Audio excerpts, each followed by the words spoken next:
سورۃ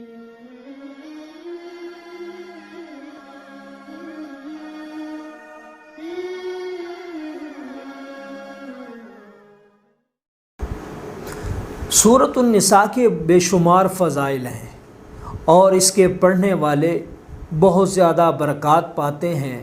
لیکن بالخصوص عورتوں کے مسائل اور عورتوں کے جتنے بھی معاملات ہیں اور عورتوں کی جتنی بھی بیماریاں ہیں، سر کے بالوں سے لے کر پاؤں کے ناخنوں تک، عورتوں کے پورے وجود میں جتنی بھی بیماریاں ہیں، جس طرح کی بھی بیماریاں ہیں، چھوٹی ہیں، بڑی ہیں، موذی ہیں، لا علاج ہیں، ہر طرح کی بیماریوں سے بچنے کے لیے، ہر طرح کی بیماریوں سے چھٹکارے کے لیے، ہر طرح کی بیماریوں سے حفاظت کے لیے اگر عورتیں، ہماری مائیں، بہنیں، بیٹیاں ایک بار پڑھنے کا روزانہ کا معمول بنا لیں تو ہر طرح کی بیماریوں سے محفوظ بھی رہیں اور ہر طرح کی بیماریوں سے ان کو شفا بھی نصیب ہو جائے۔